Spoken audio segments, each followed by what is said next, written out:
Hello everyone, I am Andrea Carase, 3rd year BEd, and my topic is all about descriptive research method.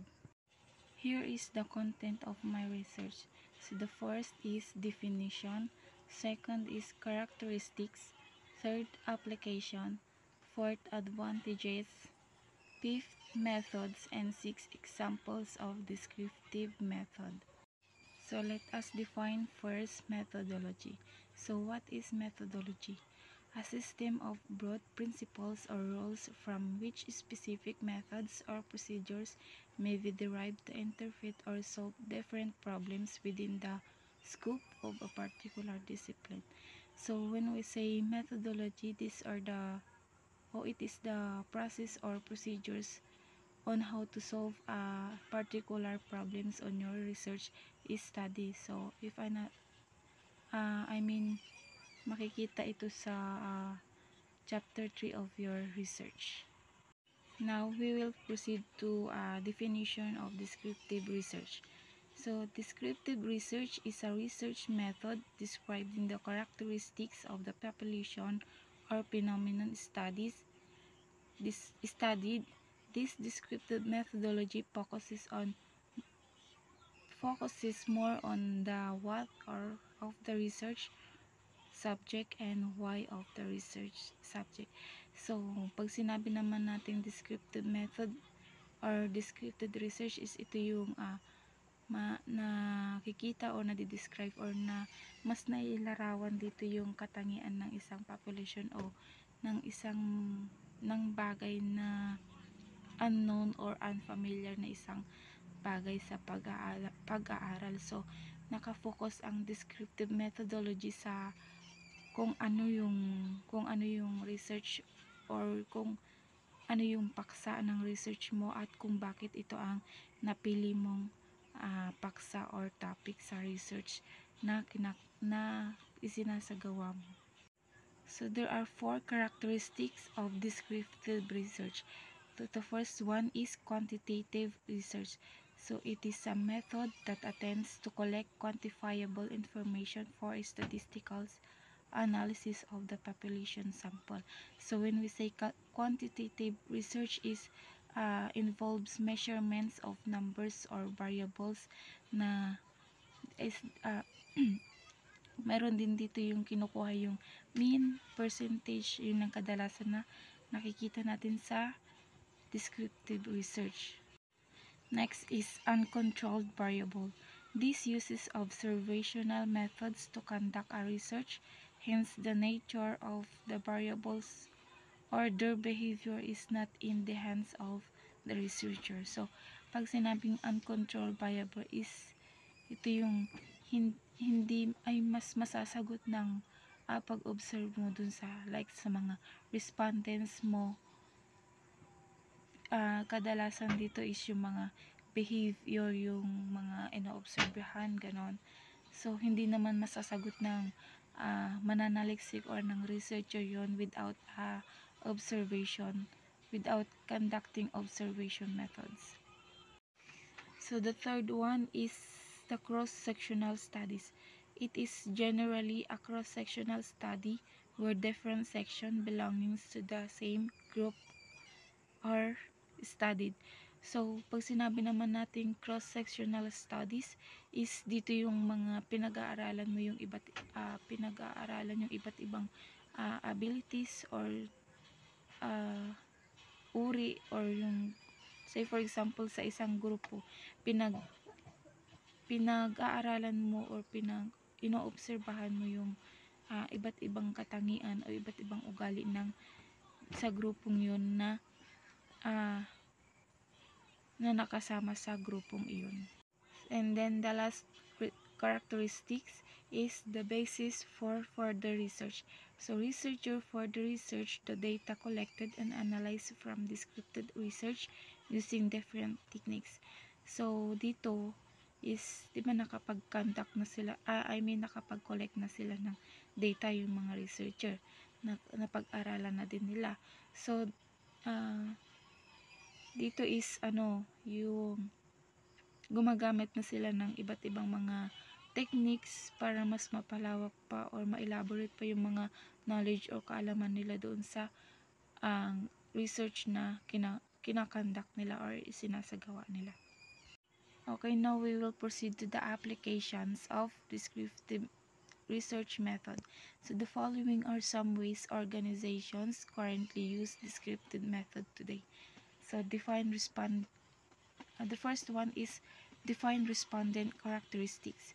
So dito is 'di ba usually natin nakikita sa statement of the problem natin, minsan ay madalas sa statement of the problem, number 1 is yung what is the profile of the respondents in terms of ganon. So doon is mas makikita mo yung doon malalaman o masasagot yung mga katanungan mo about sa behaviors of the respondents.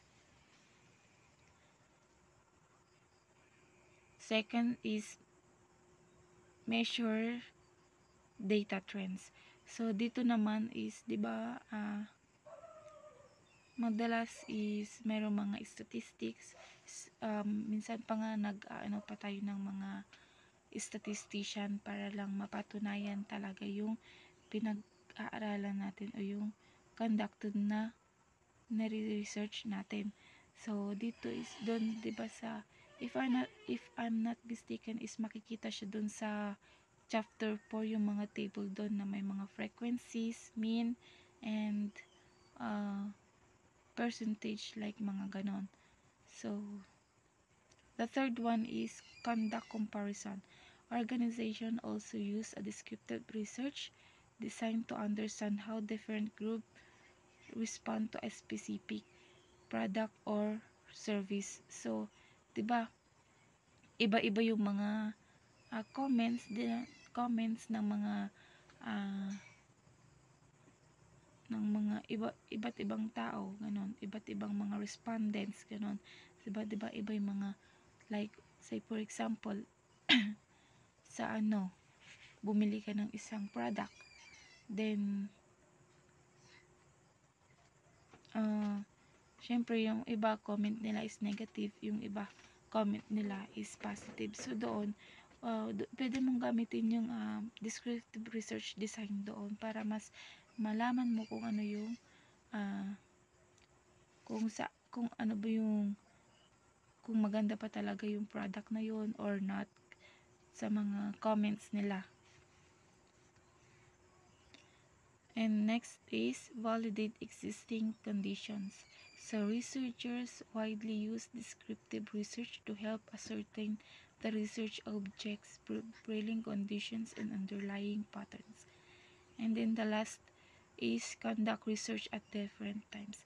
So the analysis can be conducted at different periods to ascertain any similarities or differences. This also allows any numbers of variables to be evaluated.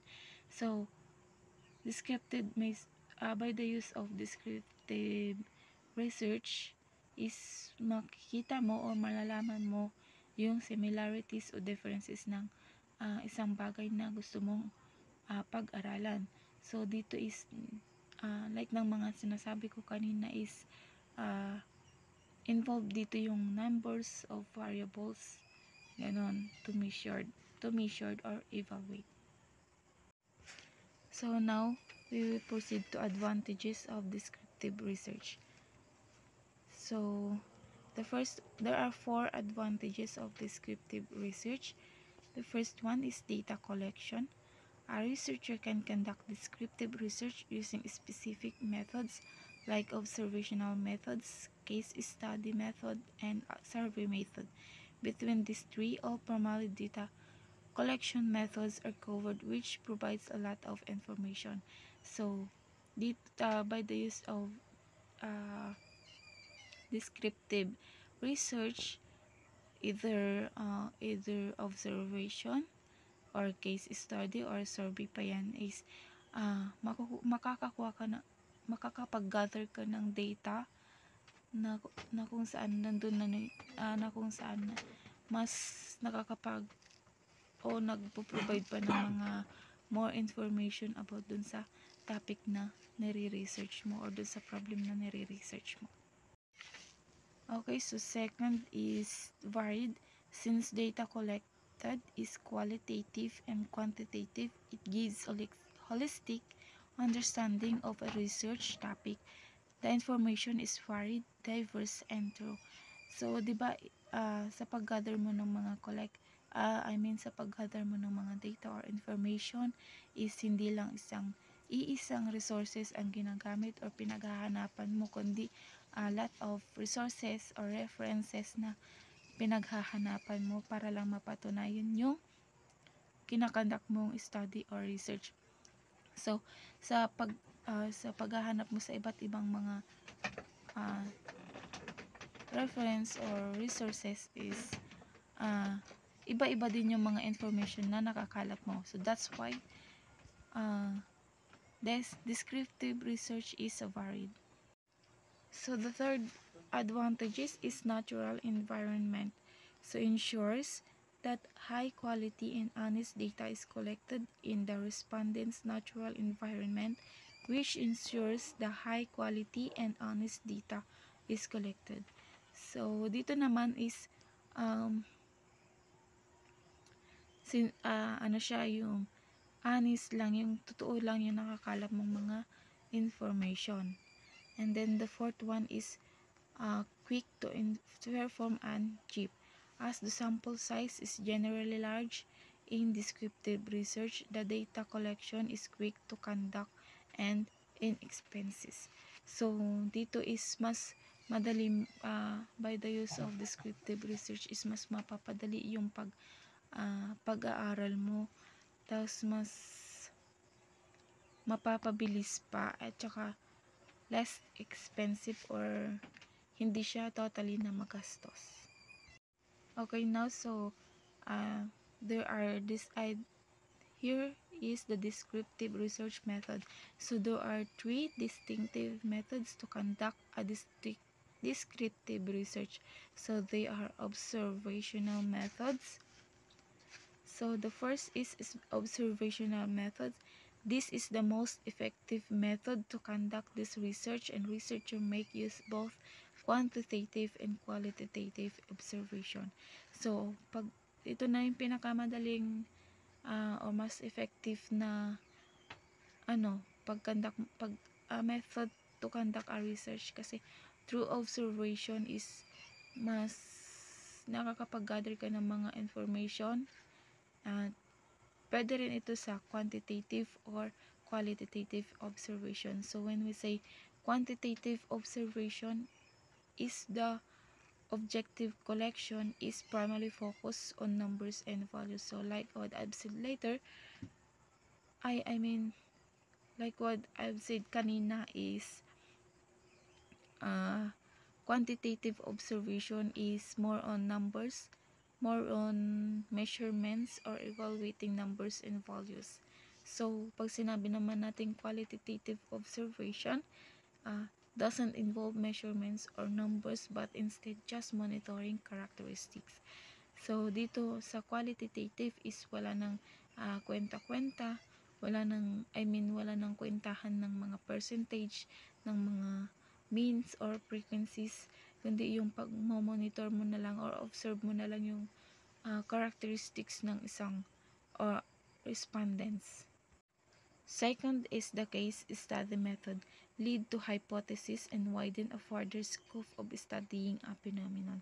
So, dito is may sa case study is may komplikado na yung research mo, kasi meron ka na yung mga hypothesis o yung haka-haka na mga solutions dun sa problems mo, or yung sa mga unfamiliar words or unfamiliar na something is kailangan mo pa siyang i-define. And then last is survey method. Allows you to gather large volume of data that can be analyzed for frequencies, average, and patterns. So dito din is para more on quantitative din siya, kasi meron ina-analyze mo yung frequencies, average, and patterns ng isang study mo, or yung dito din is may kailangan mo ng statistical Kasi survey is kukwentahin mo kung ano yung sagot dito sa, kung ano yung sagot dun ng nakararami or yung nakakakunti. So last is the examples of descriptive research method. So some other research problems and research questions that can lead to descriptive research are: first is market research. Market researcher want to observe the habits of consumers. Second, a company wants to evaluate the moral of its staff. And last is a school district wants to understand if the students will access online lesson rather than textbook. So yun lang po. Thank you.